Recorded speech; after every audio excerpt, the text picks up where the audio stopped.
good afternoon. Post-lockdown, society is witnessing change in consumer behavior and overall lifestyle. The recovery from this changed behavior and shopping pattern is estimated to continue for a period of 6 to 9 months more. This time needs to be used to reinvent and relearn new strategies for growth. So today we have with us one of the leading industry leaders, Ms. Pushpa Bector from DLF Malls. Pushpa Bector is the executive director of DLF Malls and is a renowned name in India retail and mall sector with over 2 decades of business management experience. In her early years with DLF, she has led the business through the 2008 global financial crisis and has transformed the space into successful and admired fashion destination through creative marketing campaigns and the establishment of cohesive operations and processes. So, very good afternoon, Ms. Pushpa. Good afternoon. How are you, Ashna? Very good. Thank you so much. So, how has been your journey, so far with pandemic?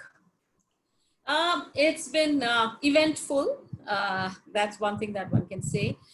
We all woke up and realized how tough it is to shut a property, And I must say that the teams in DLF, I'm very proud of them. They did a fantastic job through lockdown and shut and maintained and secured the properties very well. When I see other properties in countries where there were molds in merchandise, etc., I do think that we did a far better job as a country and as well as within DLF. I think our reaction times was quick. We were very proactive in cost management. We also, I think what I really liked is the fact that we as a company looked after our employees through, even the outsourced employees through the pandemic, through lockdown. Sure, that's really great to know that DLF is taking care of their employees, because if you, from every second company, you hear a lot of layoffs, salary cuts and everything. So that's really good to hear. So, so consumer behavior has changed over the months. Buying what's essential these days, consumer is only focusing on what is essential for them to buy. Whereas shopping malls is all about shopping, leisure, put together. So what do you think on consumers now expect from malls? It's a good question. In fact, I was just doing my July trends and what's happened. So for DLF, what we did is we opened 4 Delhi properties: DLF Avenue, Emporio, Chanakya, and DLF Promenade. All 4 Delhi properties were open on the 15-16 June, as and when the lockdown opened, right? And we also opened Cyber Hub sometime late June, once the government in Haryana government gave us a relaxation. The beauty has been that most of the brands which had to open as per the government directives, all of them have opened in these 4 properties. What's not open so far are the bars, because my alcohol license is not on yet, and things like the spas and gym. Now gyms can open slowly, but gym could not open then, as well as cinemas. With that, what we've seen is that within the properties in Delhi, we saw a serious onslaught. Initially, it was slow, and I must say that it was really slow. 15% of previous footfall was the number that we were getting. But week on week, we've seen very healthy progress. We've reached around 28 to 30% of footfall. More importantly, we've reached over 40% in sales. Some brands have taken even up to 70, 80% in sales. Luxury has resurged even better, and luxury's got actually, a sale which is strong. And this is exactly what was exhibited even in 2008, because HNIs, really, they like to spend more during recession. They like to spend more during a pandemic because that makes them feel good. So many of our partners and us, we went into, distance selling. We went into various mechanisms to invite people, and that has worked. So what we did in July is that series of safety measures, including, your cars are sanitized. There is thermal checks, thermal sensors. So it's seamless, constant sanitization is what we saw. We saw some fantastic consumer feedback where consumers looked at what's happening and posted on their own in social media, and that's the best endorsement you can get. In such an event, it's word of mouth and consumer feedback that brings in more confidence. So we saw the consumer confidence is building. So far, we've reached up to around, as I told you, 40%. We do believe that as this trend goes along, by possibly October, we should be out there with around 60 to 70% of previous sales. And that was our forecast, right? So if the lockdown does not reoccur, touch wood in Delhi, and things are, the curve is flattened, the season should recover relatively better with 60 to 70%. Sure. So as you have highlighted on the hygiene and safety measures of the customers, and they are also further posting, because it is very important to gain customer confidence to visit the mall. So could you highlight a little more that how much you have invested in the technology, for the hygiene and safety of people in malls? Of course. I mean, see, this more than one-time investment, it's constant investments. On a monthly basis, the consumables, hygiene consumables have increased tremendously. So if I put a number to it, the one-time number could be, some 40 odd lakhs, and an ongoing would be around 15 odd lakhs a mall per month. And that's a big number to add to your, add to your costs. But we've done that very prudently, because we need to ensure that the consumer confidence is back on, and we do not want any cases to come in. So you will see when you come into a DLF property, consumers say, it's a DLF property, we feel safer here, people take care of us very well. That is the most important thing. And then for that, I think an ongoing expense of 15 lakhs is a small amount if you look at the larger picture of brand equity. So along with that, I can say, in terms of technology, it's the thermal sensor. It is, there are many now sanitizers which people claim is for X hours, etc. But we have relied on sanitization of every car. So but we have not looked at anything which is obtrusive, or, in terms of consumer skin getting tampered with sanitization liquid. We've placed sanitizers every few meters. I would rather it be a voluntary proposition to the consumer rather than it being, by force. We don't believe in that. More importantly, we've introduced a lot of technology in terms of the app that we have done. So as I said, ours is not, it doesn't intrude on the consumer. We've left it to the choice of the consumer. So what we did is we have an app called Lookout, which we had invested in earlier. Lookout 2.0 is something that we have introduced. It's got features like Shop Safe. It's for the DLF malls. First of all, you can get every brand that is there in the DLF mall portfolio, mall-wise. You can plan your shopping. But beyond that, what we've done is to make sure that the social distancing norms are maintained. We've created a certain, as per MHA guidelines, we know that this X building can only have, say, 5,000 people at any given point in time. So this real-time app measures real-time how many people are there in that mall at that point in time. And the consumer can just download the app and just figure it out and say, okay, is it near 5,000? Maybe I'm not very safe. But if it is around 3,000, then I'm feeling quite comfortable. And the choice is the consumers to go in. Then the moment the person uses the app and enters it, it's integrated with Arogya Setu. And then the person moves in, and she can look at contactless dining. She can talk to the concierge through the app. It'll just lead you directly through a WhatsApp to the concierge. And even at the comfort of your home, you can plan your shopping. You can call the concierge and say, hey, today I want to explore some merchandise in Zara. They can give you a 15-minute appointment, and you can see what's required so that you're planning your shopping better. So every aim is to plan shopping better. We've encouraged curbside checkouts also in the meantime.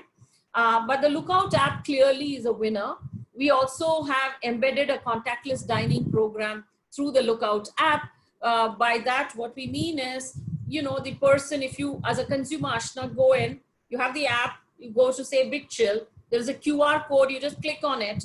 The digital menu comes in front of you. So you don't need to touch anything.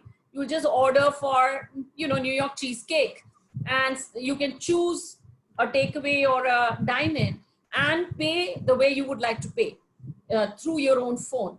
So then you're not touching anything. And I think those are the measures that we've taken from a technology point of view, which is really empowering the consumer more. Very nice. It's like, wow to hear. I'm downloading it and I'm visiting DLF for sure. Absolutely. And give me your consumer feedback. That's the reason people look forward for DLF, so that's the stage DLF has. Just tell us about your expansion plans, because which you had planned pre-COVID. Well, we had planned to, currently we have around 4 million square feet. We planned to double it in the next 5-6 years. We had in our mind the downtown Gurgaon, the big project that we had in mind, plus few others. At this point in time, we are just waiting and watching to get the malls business back on track again, and rightly so. We also have Avenue, which we have just launched. It was an infant when it shut. So we need to ensure that the F&B in Avenue opens. And we have Cyber Park. We have a retail there at Cyber Park. We have another one in Block 12 in Chennai. So these 3 projects are new projects that we have to conclude by this year. And that was in the plan.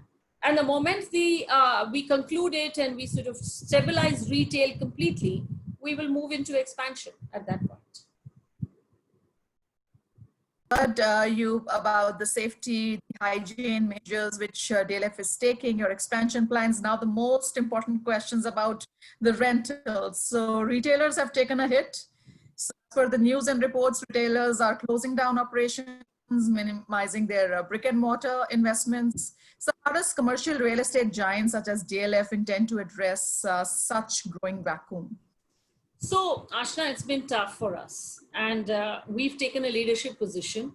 We actually went ahead and announced the day the lockdown was lifted. We were in dialogue with most of the retail partners, and we decided to announce a relief package transparently to everyone, so that there is nothing which was hidden about the whole thing. And hence, we gave them a waiver of rent during lockdown period. And we gave them a program, a support program for this whole year. So if you're in retail, you would tend to get, say, 30% in quarter 2, 50% in quarter 2, goes up to 75% in quarter 3 and 90% in quarter 4. So instead of just giving one lockdown waiver, we actually help them re-establish their businesses back again. The pain has been tremendous for us too, because in the whole year, our business has got brought down. It's come down by 30%, almost 60%. It's come down by 60%. And, that's a big hit. As far as we are concerned, in terms of debt, we have debt to service, and we need to ensure that we recover at least enough money to service the debt for the year, and treat this year as a gap year.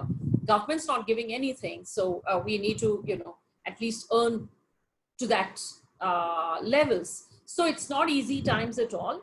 All we can say is that we have extended a huge support to the retailers, the F&B community, to the entire industry. And in fact, it's only after we announced the program did all the others follow. So as DLF, we did exhibit leadership status by being empathetic to the retailer cause, but at the same time, ensuring that we don't sort of subsidize. At the end of the day, it's a business. The business is, we need to see the retailers or the F&B operators also work hard to re-establish themselves, just like we are working hard to re-establish ourselves in the brick and mortar space. So we do think that there'll be some fallouts in all this. There shall be some exits, but one is prepared for it, because I think the next year, the weaker will certainly be there, because most of us are tired, isn't it? Sitting indoors, not stepping out on a Saturday night. It's quite not meeting friends. So I think it'll come back in full force. The V curve shall come back by, I'm hoping by November. Yes, absolutely. Everyone is looking forward to that. Yes. You know, so to have good weekends, outings, going out to malls. So if you could also highlight that how DLF malls use the advantage of e-commerce or digital or technology to attract shoppers and others. So the Lookout app is our digital technology foray.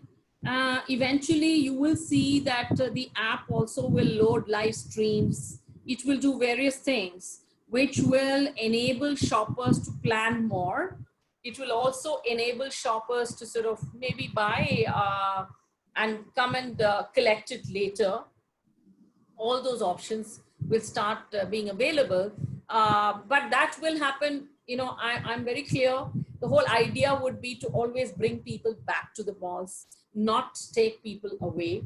So all services will be geared towards that. And we are a brick and mortar company. We will use technology to give convenience to our consumers. But eventually, we, as a brick and mortar company, we would like to create experiential retailing. We would like to plan shopping for them and get people back in. Yes, absolutely. So also, Pushpa, if you could highlight that commercial real estate investment has always been the most profitable. So taking into consideration the current scenario, when do you think it'll be the same or it'll revive? By commercial, you mean retail and offices? Right. Well, So commercial. I do think offices, you know, but maybe by the third quarter, they will start coming back in, you know, the employees, because work from home has its own perils, like we've all discovered, you know. So I do believe there'll be a hybrid model that may emerge. But as far as retail is concerned, as I told you, from October on, I see it coming back to almost 60% of previous levels. And then between November, December, going up to 70–75% of previous levels is my reading of the situation. And one hopes it goes on in that way. Sure. Pushpa, so much for your time. Read Exhibition's initiative of bringing industry leaders together to present thoughts in these testing times is helping many in the industry to survive their day-to-day challenges. Also, I would like to announce the new dates of MAPIC, 14th and 15th of December, 2020. So let's stay connected for much more to come. Thank you, bye, and stay safe. Thank you for inviting me. Thank you.